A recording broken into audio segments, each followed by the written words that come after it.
Moment பார்க்கலாம். Extremism like moderates last கிளாஸில் பார்த்தோம் இல்லையா. இப்போ வந்து எக்ஸ்ட்ரீமிஸ்ட்ஸ் வந்து எப்படி ரைஸ் ஆகிறாங்க, எக்ஸ்ட்ரீமிஸ்ட் எப்படி வந்து காங்கிரஸ்லேருந்து எக்ஸ்ட்ரீமிஸ்ட்ஸ் எப்படி இவங்க ஃபார்ம் ஆகிறாங்கன்னு பார்க்கலாம். ஸ்வதேஷி மூமெண்ட் என்னென்ன சேஞ்சஸ் நமக்கு கொண்டுட்டு வந்துச்சு, எப்படி ஸ்வதேஷி மூமெண்ட் வந்து ஸ்டார்ட் ஆச்சுன்றது இந்த சாப்டரில் பார்க்க போகிறோம். ஸோ இன்ட்ரடக்ஷனில் வந்து last decade of the 19th century was conspicuous resentment against moderate politics within the Indian National Congress. Indian National Congressக்குள்ளேயே வந்து இந்தியன் நேஷ்னல் காங்கிரஸ்குள்ளேயே வந்து ஒரு ரெசன்ட்மெண்ட் வருது, ஒரு அகெயின்ஸ்ட் வருது. லைக் இவங்களுக்கு அகெயின்ஸ்டாக சில பேர், இவங்களுக்கு ஃபேவராக சில பேர், அந்த மாதிரி லைக் ஒரே காங்கிரஸ்குள்ளேயே இந்த மாதிரிலாம் ரெசன்ட்மெண்ட் வருது. ஸோ திஸ் ஃபீலிங் ஆஃப் ரெசன்ட்மெண்ட், ஒருத்தவங்களுக்கு ஒரு குரூப்புக்கு பிடிச்சது இன்னொரு குரூப் பிடிக்கல அது அப்படின்னு சொல்லலாம். So this feeling of resentment eventually evolved into a new trend called extremism.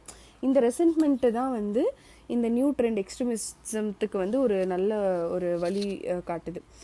In the extremists or what we may call radical militant group was critical of the moderates for their cautious approach and the mendicant policy of appealing to the British by way of prayers and petitions. So extremist peoplesக்குலாம் வந்து இப்போ moderate politiciansலாம் வந்து British officials கிட்ட போயிட்டு first petitions வைப்பாங்க. Petitions வச்சுட்டு அப்புறம் prayer பண்ணுவாங்க. So இதெல்லாம் வந்து அவங்களுக்கு பிடிக்கலையா, இந்த ப்ராசஸே வந்து அது வந்து லைக் அது ஹெல்ப்பே பண்ணலை, ஆனால் ஏன் வந்து மாடரேட்ஸ் இதை ஃபாலோ பண்ணிட்டு இருக்காங்க அப்படின்னு சொல்லிட்டு அவங்க வந்து ரொம்ப கிரிட்டிக்கல் ஆகிறாங்க. அது developed under the leadership of இந்த மிலிட்டன்சி வந்து யார் டெவலப் பண்ணுறாங்கன்னா பாலகங்காதர் திலக் மகாராஷ்டிராவில், பிபின் சந்திரபால் பெங்காலில், லாலா லஜ்பத் ராய் பஞ்சாபில். ஸோ இந்த primary reason for the rise of this trend where factionalism in the காங்கிரஸ்குள்ளேயே வந்து லைக் ஒருத்தவங்களோட ஐடியாஸ் பிடிக்காம அதனால டிவைட் ஆகுது தான். Frustration within the moderate politics angered against Lord Curzon for dividing Bengal. So இதெல்லாமே ஒரு காஸ் தான் எக்ஸ்ட்ரீமிஸ்ட்ஸ் வரதுக்கு. லார்ட் கர்சன் மேலே எதுக்கு கோவம்னா, இந்த பார்ட்டிஷன் ஆஃப் பெங்கால் வந்து இவர் தானே ஸ்டார்ட் பண்ணுவாங்க, அதனால அவர் மேலேயும் கோவம் இருக்கும். So partition of Bengal 1905, a prime example of British divide and rule policy acted as a catalyst for the growth of anti-colonial Swadeshi nationalists. Anti colonial, இந்த கொலோனியலுக்கு வந்து அகெயின்ஸ்டாக இருக்கிறவங்க ஆன்டி கொலோனியல்னு சொல்லுவாங்க. ஸ்வதேஷி நேஷ்னலிசத்தை வந்து அந்த டைமில் இம்ப்ரூவ் பண்ணுறாங்க. So the partition of plan was first opposed by moderates. First வந்து partition plan வந்து மாடரேட்ஸே வந்து அப்போஸ் பண்ணுறாங்க. But as the movement progressed, different techniques were improved for Swadeshi campaign. Swadeshi constructive program included boycott. So இந்த ஸ்வதேஷி ப்ரோக்ராமில் நம்ம முன்னாடி previous சாப்டர்ஸ்லேயே பார்த்துருப்போம். எப்படி ஸ்வதேஷி மூவ்மெண்ட் பண்ணுவாங்கன்னா, பாய்காட் ஆஃப் ஃபாரின் குட்ஸ், எந்த ஃபாரின் குட்ஸும் வந்து யூஸ் பண்ணக்கூடாது. நம்ம அதுக்கு தகுந்த மாதிரி அதுக்கு இந்தியன் குட்ஸை தான் நம்ம யூஸ் பண்ணுவோம். ஃபாரின் க்ளோத்ஸ்லாம் யூஸே பண்ண மாட்டோம். அதுக்கு நம்ம வந்து காதி யூஸ் பண்ணுவோம். அதுக்கப்புறம் வந்து இந்த கவர்மெண்ட் இன்ஸ்டிடியூஷன்ஸ் ஒர்க் பண்ணுறவங்க, படிக்கிறவங்க எல்லாருமே வெளியில் வந்துட்டாங்க. அதுவுமே கூட ஸ்வதேஷி மூவ்மெண்ட் தான்.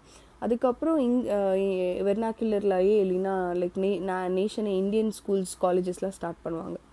ஸ்வதேஷி மூவ்மெண்ட்டோட பீரியட் பார்த்தீங்கன்னா 1905 to 1911 is the most important phase of the Indian national movement. இது வந்து ரொம்ப இம்பார்ட்டண்ட்டான ஃபேஸ் இந்தியன் நேஷனல் மூவ்மெண்ட்டுக்கு. In the pre-Gandhian era, as during the course of movement, the character of the Indian nationalism movement changed significantly in terms of stated objective, methods and its social base.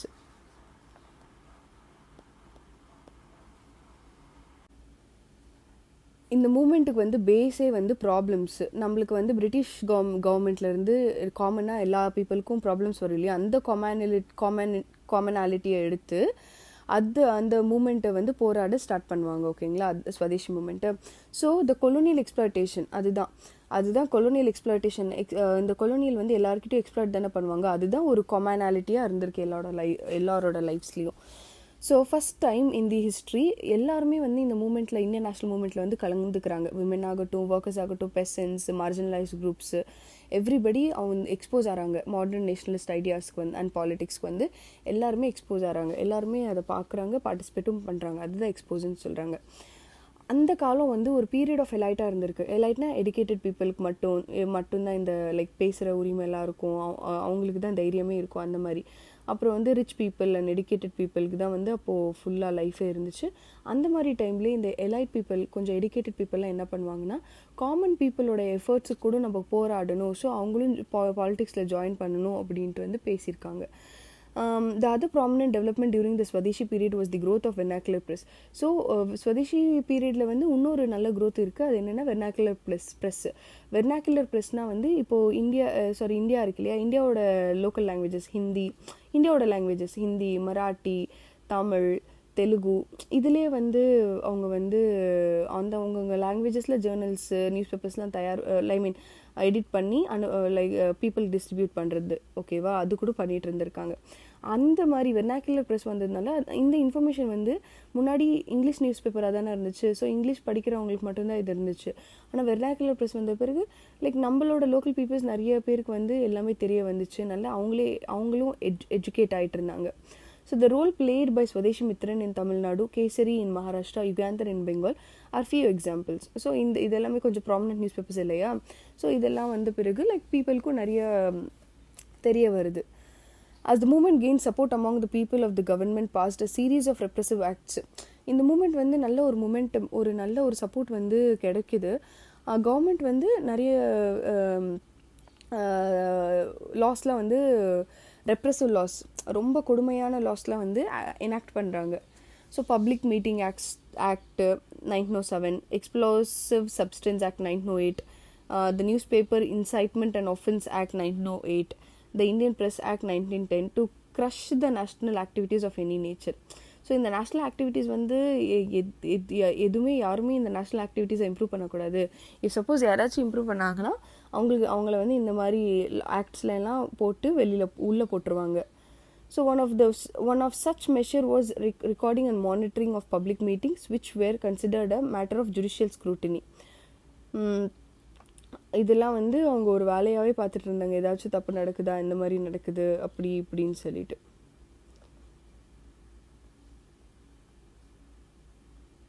In this lesson நம்ம வந்து எப்படி ஸ்வதேஷி கேம்பெயின்ஸ்லாம் வந்துச்சு, எப்படி பீப்புளெலாம் வந்து அதுக்கு போராடினாங்கன்னு பார்க்கலாம். Partition of Bengal, இவர் தான் லார்ட் கர்சன். இவர் தான் வந்து பெங்கால் பார்ட்டிஷன் பண்ணுறதுக்கே வந்து ஒரு மெயின் ப்ரைமரி ரீசனே இவர் தான். On January 6, 1899, Lord Curzon was appointed as the new Governor General and Viceroy of India. This was a time when British unpopularity was increasing due to the impact of recurring famine and plague. இந்த டைமில் வந்து British மேலே வந்து ரொம்ப கோவம், ரொம்ப பீப்புளோட கஷ்டம்லாம் வந்து புரிஞ்சுக்க மாட்டுறாங்கன்னு சொல்லிட்டு நிறைய ஒரு கேவலமான பேர் வந்துட்டு இருந்துச்சு. ஏன்னா அந்த டைமில் வந்து ஃபெமைனு கல்கட்டாவில் மட்டுமே 10 lakhsக்கு மேலே வந்து இறந்துருப்பாங்க. பிளேக் வந்து ஒரு டிசீஸ், டிரான்ஸ்ஃபரபிள் டிசீஸ், கோவிட் மாதிரி. So Curzon did little to change the opinion of educated Indian class. Instead of engaging with the nationalist intelligentsia, he implemented a series of repressive measures.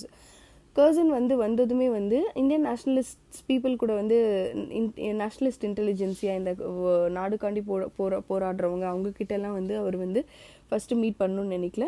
நல்ல education இருக்கிற Indian class பீப்புளுக்கு first போய் நம்ம introduce ஆகிக்கிறோம், நம்ம நல்லா வந்து அவங்கக்கிட்ட பழகலாம்னு சொல்லிட்டு கர்சன் ஃபஸ்ட்டு முடிவு பண்ணி இப்படி பண்ணுறாரு. அதுக்கப்புறம் for instance he reduced the number of elected Indian representatives in Calcutta Corporation. Calcutta Corporationல இந்தியன் பீப்புள் ரெப்ரசன்டேட்டிவ்ஸ் எல்லாம் வந்து கம்மி பண்ணுறான். The University Act of 1904 brought the Calcutta University under the direct control of the government. So university act of 1904ன்னு சொல்லிட்டு ஒரு university act வருது. அது மூலியமாக கல்கட்டா யூனிவர்சிட்டி வந்து கவர்மெண்ட்டோட கண்ட்ரோலில் தான் இருக்குதுன்னு சொல்லிட்டு சொல்கிறாங்க. The Official Secrets Act 1904 was amended to curb the nationalist tone of the Indian nationalism. So Official Secrets Actன்னு சொல்லிட்டு ஒன்று வந்து அமெண்ட் பண்ணுறாங்க. மெயினாக வந்து நம்மளோட நேஷ்னலிசம்லாம் இந்தியாவில் எப்படி போய்ட்டுருக்கு, இந்தியன் நியூஸ் பேப்பர்ஸ்லாம் எப்படி போய்ட்டுருக்கு அதுக்காண்டி. Finally he ordered the partition of Bengal in 1905. 1905ல் பார்ட்டிஷன் ஆஃப் பெங்கால் அனௌன்ஸ் பண்ணுறாரு.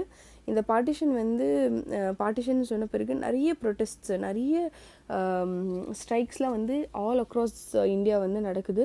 Starting a new phase of Indian national movement. இதுதான் ஒரு new phase of Indian national மூமெண்ட்டாக வந்து கருதப்படுது. Bengal presidency as an administrative unit was indeed of unimaginable in size. So first வந்து India எப்படி இருந்துச்சு, பெங்கால் இது ஃபுல்லாக பெங்கால் தான். இப்போ பங்களாதேஷாக பிரிஞ்சிருக்கு, இங்கே வெஸ்ட் பெங்கால் பிரிஞ்சிருக்கு, அஸ்ஸாம், மேகாலயா எல்லாம் பிரிஞ்சிருக்கு இல்லையா. அது ஃபஸ்ட்டு ஃபுல்லாகவே பாங்களாவாக தான் இருந்துச்சு.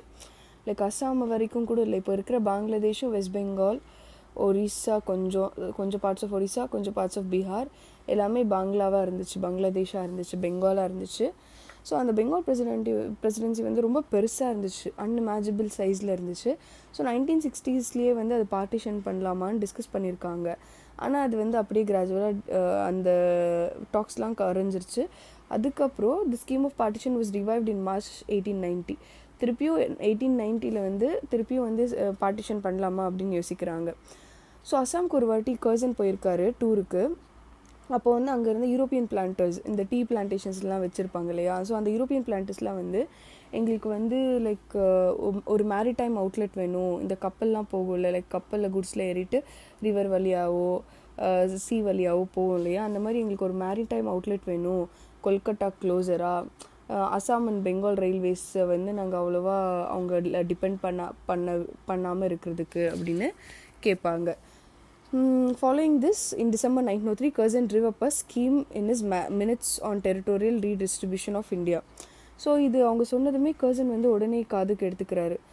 December 1903 minutes on the territorial redistribution of இந்தியாவில் வந்து அவர் வந்து மாடிஃபை பண்ணணும்னு நினைக்கிறாரு.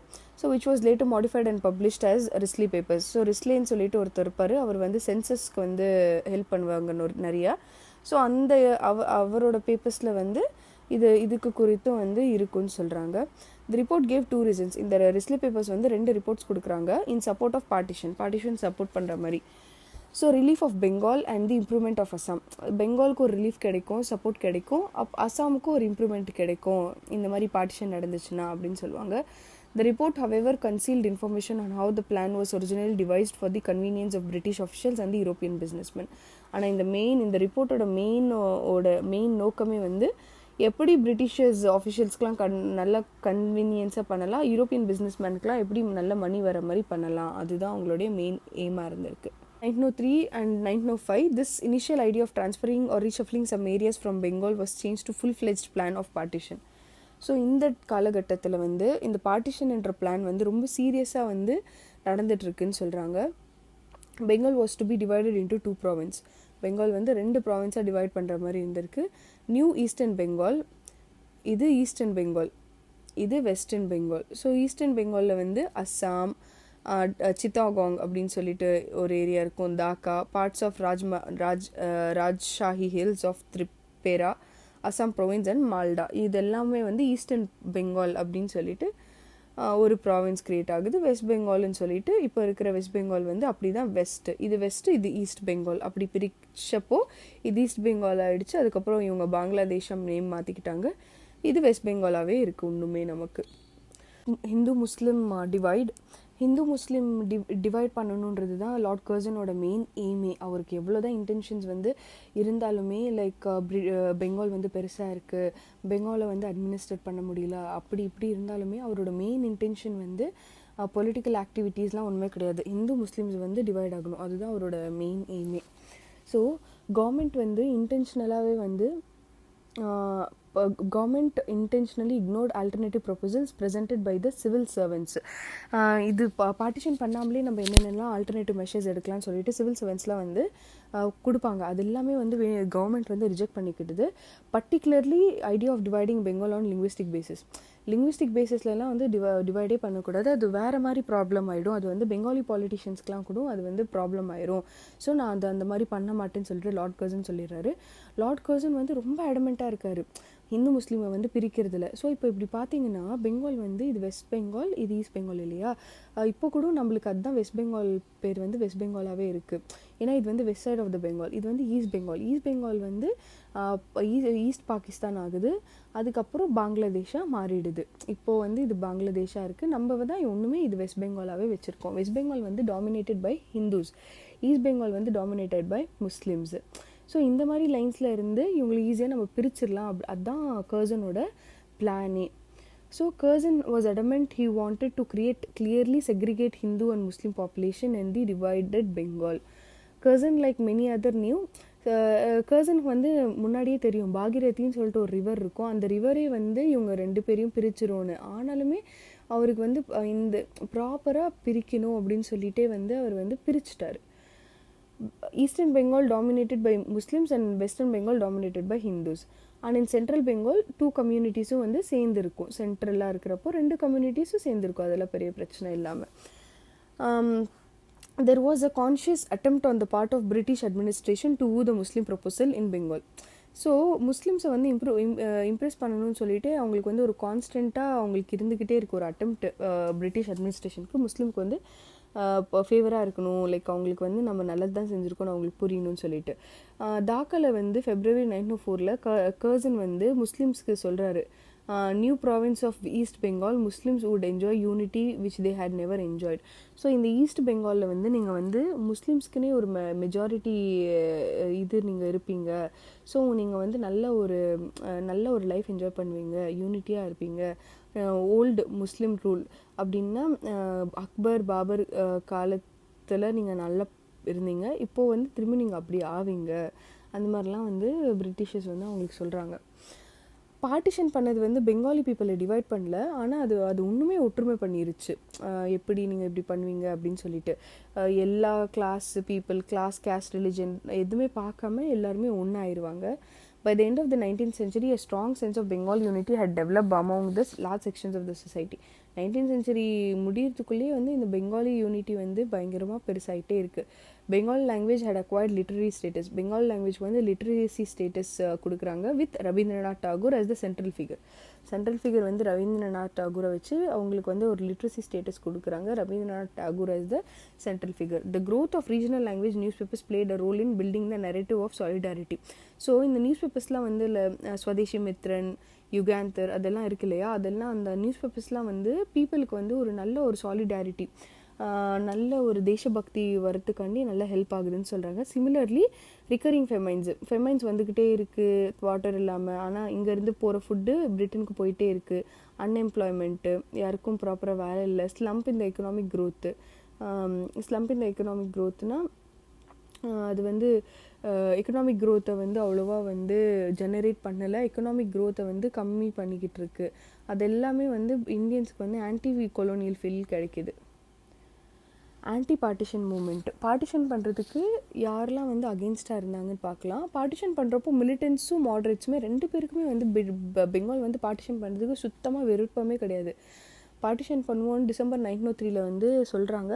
அப்போலேருந்து ஆன்டி பார்ட்டிஷன் ரெஸ்பான்சஸ் வந்து போயிட்டே இருக்குது, நடந்துகிட்டே இருக்குது. அதோட லீடர்ஸ் பார்த்திங்கன்னா Surendranath Banerjee, KK Mitra, Prithwish Chandra Ray remained retired to prayers and petitions. The objective was limited to influence public opinion in England against the partition. So இவங்களோட ஆப்ஜெக்டிவ் என்னென்னா பப்ளிக் ஒப்பீனியனை வந்து இன்ஃப்ளூயன்ஸ் பண்ணணும் இங்கிலாண்டில்.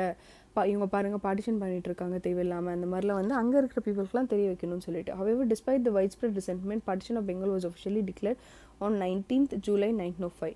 19 July 1905 பார்ட்டிஷன் ஆஃப் பெங்கால் வந்து சொல்லிடுறாங்க, பார்ட்டிஷன் ஆஃப் பெங்கால் நடக்குது, எவ்வளோதான் பிடிக்கலனாலுமே நடந்துருச்சு அப்படின்னு சொல்கிறாங்க.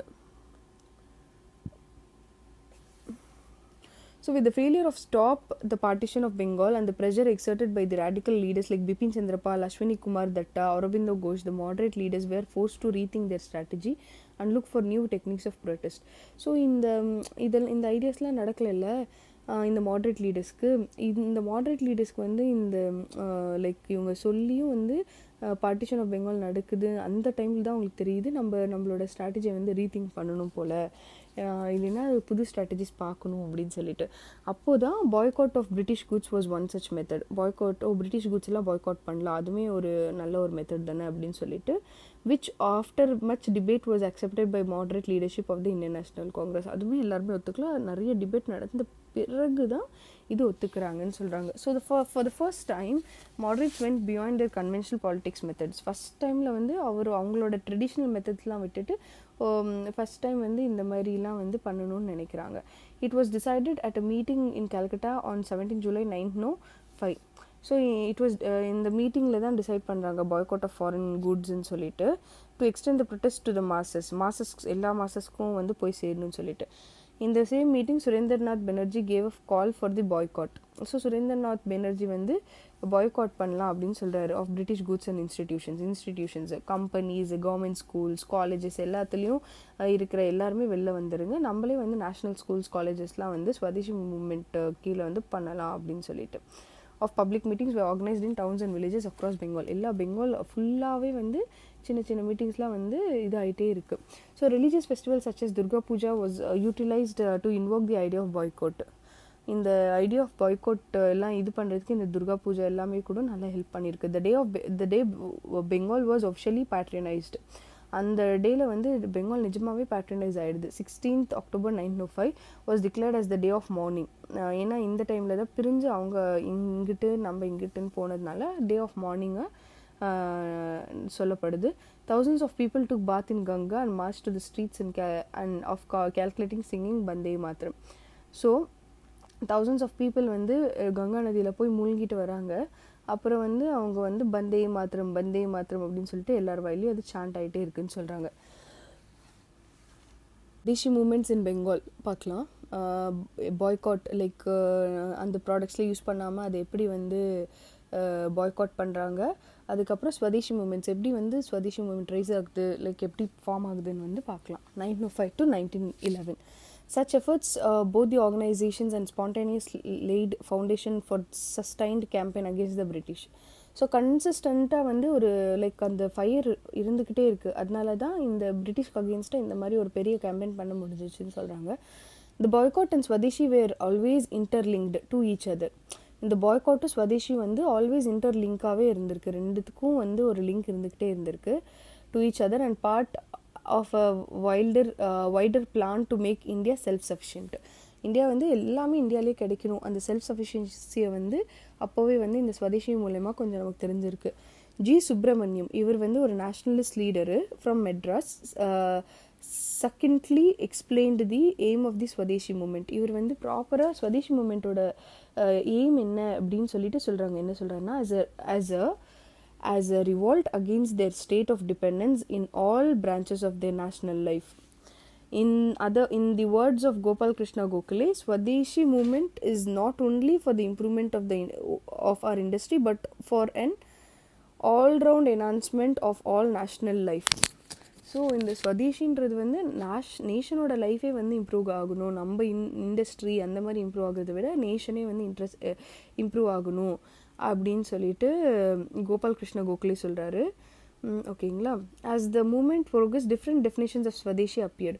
அந்த மூமெண்ட் போக போக போக போக எல்லாரும் அவங்களுக்கு பிடிச்ச மாதிரி டெஃபினேஷன்ஸ் கொடுத்துக்கிட்டே இருக்காங்கன்னு சொல்கிறாங்க. However, for the larger part, movement of Swadeshi and boycott was participated as anti-colonial organization and not as viable method to achieve dignity and freedom in life, a definition which would be later infused within entry of Mahatma Gandhi. So, in the Swadeshi and boycott வந்து mostly வந்து anti-colonial political agitation தான் வந்து எல்லாரும் பார்த்துருக்காங்க. Constructive ஸ்வதேஷியில் வந்து எல்லாமே வந்து ப்ராப்பராக நமக்கே கிடைக்கணும், லைக் செல்ஃப் சஃபிஷியண்ட்டாக நம்மளே இருக்கணும், எதுவுமே வந்து பிரிட்டிஷ்க்கு மேலே வந்து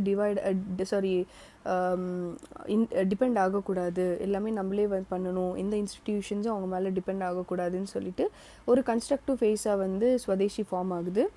அதில் வந்து ஃபஸ்ட்டே வந்து பீப்புள் செல்ஃப் ஸ்ட்ரென்தனிங்காக இருக்கணும். பொலிட்டிக்கல் ஸ்ட்ரைக்ஸ்க்கெலாம் வரத்துக்கு முன்னாடியே வந்து பீப்புள் வந்து ஒரு மாதிரி ஸ்ட்ராங்காக இருக்கணும், ஒரு நல்ல சிட்டிசனாக நல்ல நேஷ்னல் லீடராக வந்து வர்தியாக இருக்கணும் அப்படின்னு சொல்கிறாங்க. Rabindranath Tagore was one of the central figures who popularized such ideas through his writings. Rabindranath Tagore வந்து இந்த ideas constructive phase of swadeshi வந்து அவரோட ரைட்டிங்ஸ்லேயே வந்து எல்லாருக்கும் தெரிவிச்சிட்டு இருந்தார். He outlined the constructive program of ஆத்மா சக்தி செல்ஃப் ஹெல்ப். இவர் வந்து ஆத்ம சக்தி செல்ஃப் ஹெல்ப் பற்றி வந்து ரொம்ப வந்து நல்ல ஒரு ஃபேஸு, நல்ல ஒரு இதுன்னு சொல்லிட்டு சொல்கிறாங்க. Tagore called for economic self-development and insisted that education should be provided in Swadeshi languages.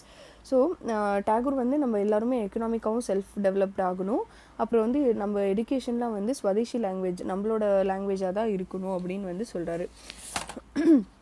He also made the call for utilizing meals or fairs to spread messages of Atma Shakti. This became the creed of the whole of Bengal, and Swadeshi shops sprang all over the place, selling textiles, handlooms, soap, earthenwares, matches, leather goods. So இவர் சொன்ன பிறகு like Swadeshi ஷாப்ஸ்லாம் வந்து நிறைய open ஆகுது.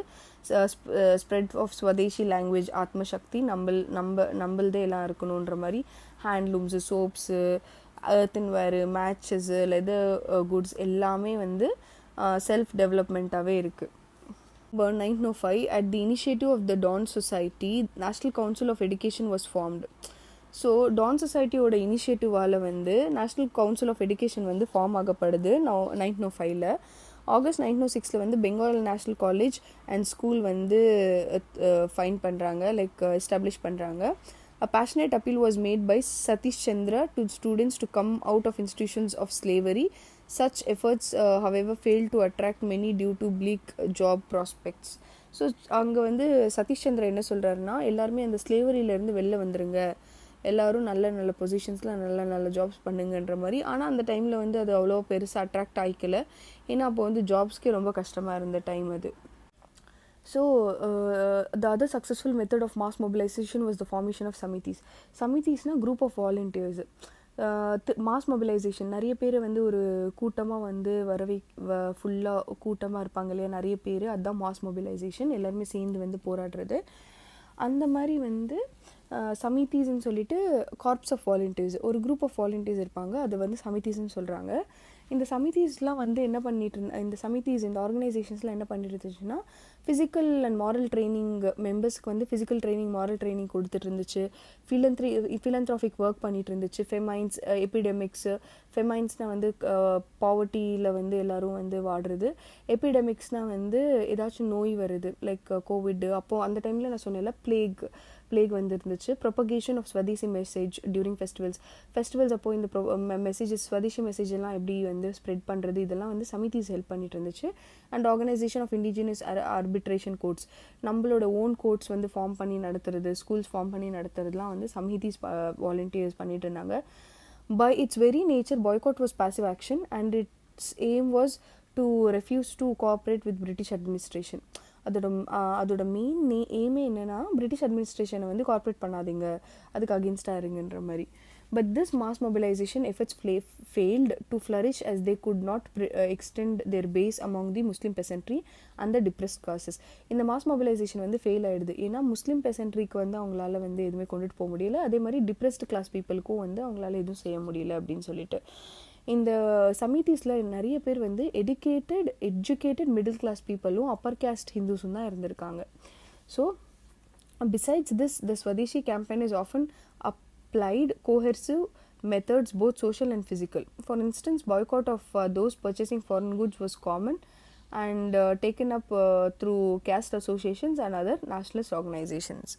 So இவங்க வந்து ஸ்வதேஷிக்காண்டியும் வந்து campaign பண்ணுறாங்க. ஆஃபன் அப்ளைட் கோர்சிவ் மெத்தட்ஸ், நல்ல மைண்ட் யூஸ் பண்ணி சோஷியல் அண்ட் ஃபிசிக்கலாக வந்து நிறைய வந்து கேம்பெயின் பண்ணுறாங்க அப்படின்னு சொல்கிறாங்க. passive ரெசிஸ்டன்ஸ்னால் என்னென்னா, 1906 வந்து abrogation of partition was no longer sought. Partition வந்து தடுக்கிறது வந்து அது நடக்கவே நடக்காது, ஏன்னா பார்ட்டிஷன் முடிஞ்சிருச்சு இல்லையா. அப்போது ஸ்வதேஷி மூமெண்ட் வந்து ஒரு டிஃப்ரெண்ட் டேர்ன் வந்து எடுக்குது. For many leaders, the movement was to be utilized for propagating the ideas of political independence or Swaraj across India. So இந்த ஸ்வதேஷி மூமெண்ட்னு ஒரு மூமெண்ட் இருக்குல்ல, அது வந்து என்னவா யூஸ் பண்ணலான்னு நிறைய பேர் நினச்சாங்கன்னா, ஒரு ஸ்வராஜ் ஸ்ப்ரெட் பண்ணுறது அக்ராஸ் இந்தியா, அதோட ஐடியாஸ் ஸ்ப்ரெட் பண்ணுறதுக்குன்னு வச்சுக்கலாம் அப்படின்னு சொல்லிட்டு நினச்சிருக்காங்க. This constructive programme came under heavy criticism. இந்த இந்த ஸ்வதேஷி மூமெண்ட்டால் வந்து பார்ட்டிஷன் வந்து பண்ணுறது வந்து தடுக்கலாம் அப்படின்னு சொல்கிறதுலாம் வந்து ஒரு கிரிட்டிசிசமாக வந்து ஃபீல் பண்ணுறாங்க. யார்? அரபிந்தோ கோஷ், பிபின் சந்திரபால், அப்புறம் சில மிலிட்டன்ட் லீடர்ஸ்லாம்.